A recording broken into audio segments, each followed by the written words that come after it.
Well, hello, hello, hello, and a very, very happy new year to you. 2025 has started. The weather outside is indeed frightful.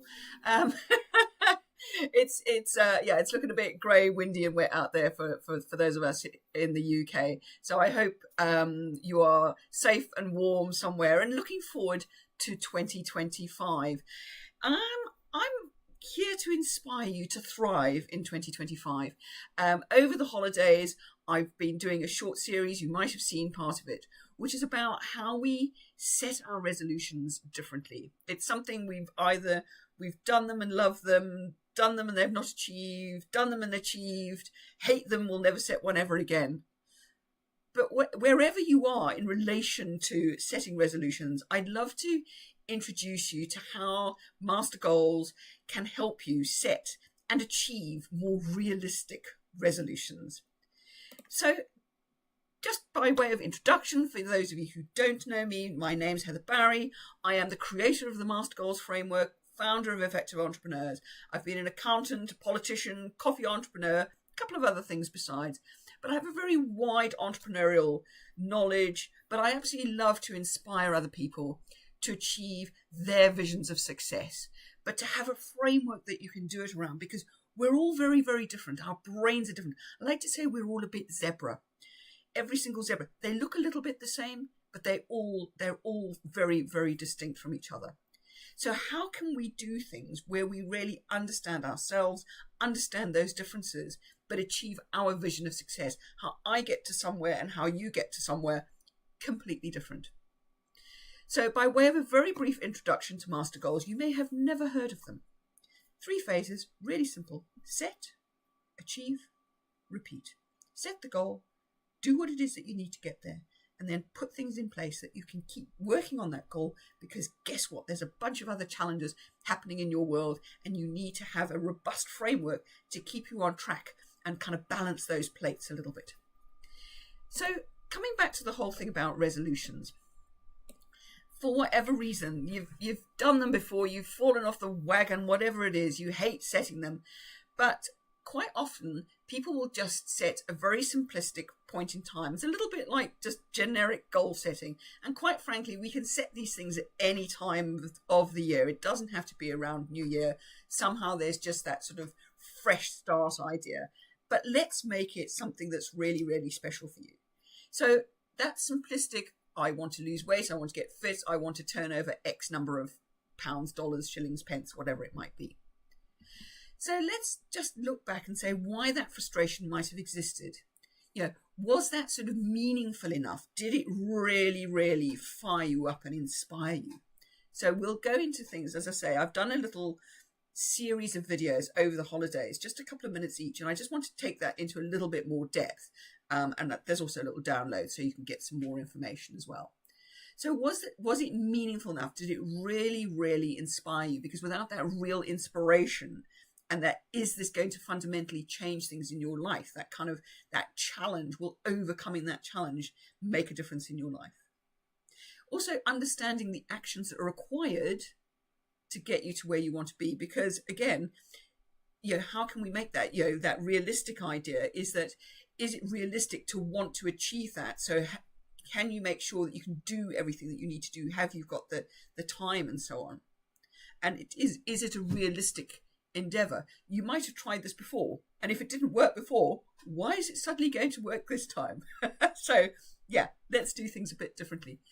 And how do you structure things? If you think about, if you make a really good plan and you put some structure in place, and we'll look into some of the things you need to have in place in order to make this really effective for you. If there was no structure, then you've got nothing to sort of build upon. And again, tracking, where am I this week? What have I done? What have I achieved this week? And therefore, what will keep me on track? So, deciding where you want to be, and then have I got there? What do I need to tweak? So again, looking at how this is really part of how you get there, and also celebrating those achievements along the way. Each time you get there, it's like, how do you celebrate this? And it doesn't always have to be celebrated with chocolate or alcohol. There's other ways to do it. So how do you celebrate where it is that you are on that journey. So that will really encourage you to keep going. So some of the things, as I say, that you need to start having in place, it's that idea of being more mindful of things, keeping it front and center. But if you set it up well, it's kind of easy to embody that.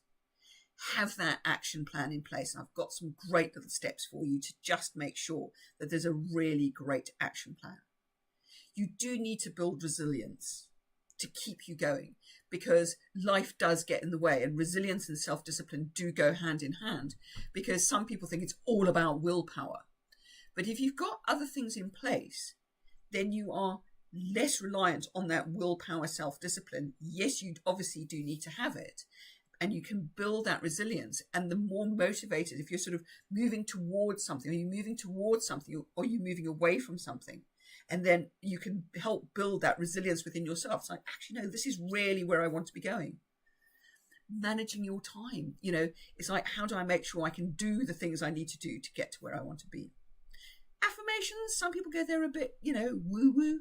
But actually, if you start to embody the person, hashtag I am an author, if finishing your book is your big resolution for the year ahead.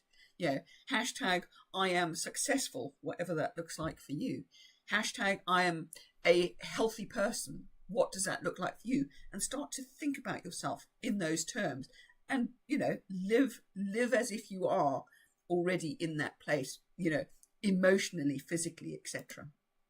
So what are the steps? And I was going to say, there's some more details on a free download, but having that motivational clarity. Why is this, achieving this resolution? Why is this important to you? What will overcoming this challenge mean to you? What will your world look like? And you can sit down with these questions and do it very quickly, or you can really go into some depth or share it with someone, because it's the more detail you have, the greater your chances of success. Again, that activity breakdown. What do you need to do on a daily, weekly, monthly basis each day? If you have a financial target, right, how do I get there? Break that down. I need to do 1 hour of revenue generating activity every day. That is part of your activity breakdown. Just kind of having this number, yes, it can be inspiring, but does it get you to where you want to be? Roadblock planning. So, life will get in the way, things will happen. The more you can anticipate what might happen and what you will do should it happen, the better, because it's very easy to get sidetracked with those resolutions and goals if something happens. And trust me, it will happen.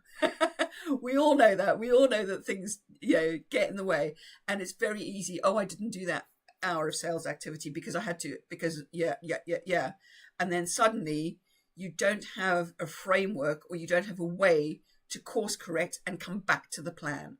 So it's to make sure that you have what you anticipate what might happen, but have a plan to come back to it. Very, very simply. Have a support system. Those people who are on the journey with you, who inspire you, who are doing something similar, but who you can learn from and be inspired by, and who will support your journey. Make that time strategy. Put time into your diary so that it's like having an appointment with yourself, whether it's the health of your business, your physical health, your relationships, whatever it is that you're working on, make sure there's time aside for that. And then have that ability to adapt and adjust as things change. Yeah, I didn't get that. Actually, only an hour is not enough. An hour is actually too much. Right, let's change, let's adjust. Let's keep the plan fresh and inspiring. So these are just a few little things that you can do, but please go through this. Please grab the download. It just puts a little bit more flesh on on these questions here for you to go through and just have something really robust and delicious. And I've also love you to join us in January. I've got a little special deal there. If you sign up to the live, or if you go for the self-taught course, I will give you a link. But if you do that, I will chuck in a month of accountability to help you get on track, keep on track, and keep going towards your vision of success, because I really want you to thrive in 2025.